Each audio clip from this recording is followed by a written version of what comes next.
Hello दोस्तों, कैसे हो आप सब। मैं मिंदा इलेक्ट्रॉनिक यूट्यूब चैनल की ओर से। तो आज की जो वीडियो है एक साउंड स्टैंडर्ड कंपनी के C18 एम्पलीफायर के ऊपर है। तो ये वाला एम्पलीफायर हमारे पास रिपेयरिंग होने के लिए आया, तो अभी हमने इसका जो कैप उतारा हुआ है, क्योंकि इसके अंदर एक मॉड्यूल नहीं है। कस्टमर को कस्टमर ने बोला भी इसका मॉड्यूल किसी को पहले रिपेयरिंग होने के लिए दिया, तो उसी ने निकाल के रखा हुआ है। तो ये एम्पलीफायर हमारे पास रिपेयरिंग होने के लिए आया, तो ये आप देख सकते हैं भी इसमें एक मॉड्यूल लगा हुआ है। एम्पलीफायर वर्क अच्छे से कर रहा है, कोई दिक्कत वाली बात नहीं है। अगर फिजिकली देखा जाए तो इसमें जो फ्यूज है वो भी मिसिंग है। तो आपको एक बार पीछे भी दिखा देता हूँ। मैंने चैनल 1 में XLR के थ्रू सिग्नल इनपुट कर दिया है और स्पीकर भी चैनल 1 में कनेक्ट कर दिया। तो आप देख सकते हैं भी यहाँ पे जो फ्यूज होता है वो मिसिंग है इसका। तो करते हैं। तो इसका जो अगर देखा जाए तो सॉफ्ट स्टार्टर भी किसी ने डायरेक्ट किया हुआ है। तो कस्टमर का ये भी बोल रहा है भी जैसे इस स्विच को ऑन करते हैं तो घर का जो जहीं पे भी हम लगाते हैं तो उनका MCB ट्रिप कर जाता है। तो देखते हैं, चला के पहले करते हैं इसको हम। तो सीरीज का बल्ब पहले फुल ग्लो होता है, पहले यकदम अचानक फुल ग्लो होता है, फिर कम होता है। तो अभी एम्पलीफायर हमारा प्रोटेक्शन, हाँ, एक्टिव मोड में आ चुका है। तो छोड़ते हैं इसका सिग्नल।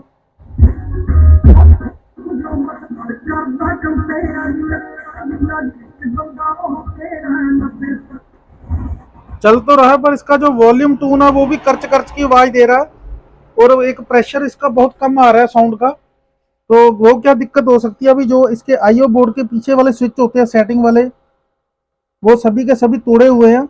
तो इनमें सिर्फ सिर्फ दो ही स्विच ऑन है, एक ये वाला लो पास वाला और एक ब्रिज पैरेलल स्टीरियो वाला। यही स्विच लगे, बाकी के स्विच तोड़ के रखे हुए। लिमिटर वाला स्विच बचा है और जो हाई पास वाला सेटिंग वाला और सेंसिटिविटी वाला स्विच है वो टूटा हुआ है। तो उनकी वजह से भी ये दिक्कत आ सकती है, क्योंकि कई बार क्या होता है इनमें की सेटिंग जो होती है वो हमारी ऑन नहीं है, तो प्रेशर बहुत कम आ रहा है। और जो इसका सॉफ्ट स्टार्टर है, पहले इसको बंद कर लेते हैं। वो भी जो डायरेक्ट किया उसके में भी NTC नए लगाते हैं। सॉफ्ट स्टार्टर को कभी भी डायरेक्ट नहीं करना चाहिए, क्योंकि इनका कैपेसिटर बैंक का और ट्रांसफार्मर का जितना लोड होता है, जैसे हम इसको ऑन करते हैं घर का MCB ट्रिप करेगा ही करेगा, 100% करेगा। तो इसलिए इसको NTC को जरूर चालू करना है हमको। इसका सॉफ्ट स्टार्टर प्रॉपर वर्किंग में कंडीशन में लाएंगे और साथ में इसका जो IO बोर्ड निकाल के इसके जो स्विच टूटे हुए हैं उनको भी नया डालेंगे। और जो जो वॉल्यूम टून है इसको भी हम नया डालते हैं। तो वॉल्यूम टून नया डालने के बाद ही हम इसको करते हैं रिपेयरिंग, फिर आपको बताते हैं। तो दोस्तों अभी हमने इस वाले एम्पलीफायर को कर लिया रिपेयरिंग। आपको दिखाते हैं अभी जो इसके सॉफ्ट स्टार्टर के जो NTC जले हुए थे। तो 3 NTC पहले थे, तो उनमें से एक खराब था, तो हमने 3 NTC इसके नए डाल दिए और साथ में इसके ऊपर ग्लू डाल दिया, इसको अच्छे से टाइट कर दिया ग्लू की मदद से। तो उससे क्या होता है अभी NTC जो है दोबारा हिलने की वजह से डी शोल्डर नहीं होते और ना ही जहाँ पे स्पार्किंग होती है। और साथ में जो इसका जो फ्यूज नहीं था, फ्यूज मिसिंग था, वो भी हमने नया डाल दिया। और बैक पैनल पे इसका जो सेंसिटिविटी वाला स्विच था वो भी हमने नया डाल दिया। आप देख सकते हैं ये वाला हमने सामान निकाला है और इसकी वॉल्यूम टून भी हमने नई डाल दी है। तो स्विच भी डाल दिया और NTC एक खराब था वो निकाला और दो तीन हमने नए डाल दिए NTC। तो ये वाला एम्पलीफायर जो अभी हमारा सक्सेसफुली रिपेयर हो चुका है। तो एक बार क्या करते हैं, अभी अभी आपको इसको मैंने चैनल 1 में सिग्नल भी इनपुट दे दिया XLR के थ्रू और स्पीकर भी कनेक्ट कर दिया है। तो फ्यूज भी हमने 20 एम्पेयर की रेटिंग का इसमें अंदर लगा दिया है। भी बाई चांस इसमें कोई कंप्लेंट आती, शॉर्ट सर्किट होता है, तो हमारा फ्यूज जो है जल जाएगा, जिसकी वजह से हमारा एम्पलीफायर ज़्यादा नुकसान होने की वजह से बच जाएगा। तो करते हैं इसको ऑन। तो एक बार मैं ऑन करने के से पहले आपको सीरीज बल्ब भी दिखाता हूँ। आप सीरीज बल्ब के ऊपर ध्यान रखना, जो पहले ज़्यादा ग्लो हो रहा था एक बार इस बार देखना, इस बार बहुत कम ग्लो हुआ और बहुत जल्दी ऑन हो चुका है एम्पलीफायर।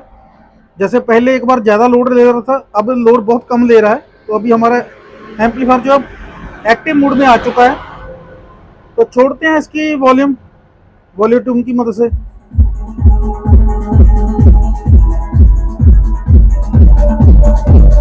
एम्पलीफायर हमारा अभी सक्सेसफुली काम कर रहा है। तो अभी आप देख सकते हैं, अभी ऐसे एम्पलीफायर अगर स्टेप बाय स्टेप आप चलते हो तो एम्पलीफायर पेयरिंग कर सकते हो, नहीं तो आपको दिक्कत होगी। पर फ्यूज जब भी आपके पास कोई भी एम्पलीफायर पेयरिंग होने के लिए आता है, अगर आप मैकेनिक हो तो आपको फ्यूज के ऊपर जरूर ध्यान देना है, ये आपको फ्यूज जरूर लगाना चाहिए।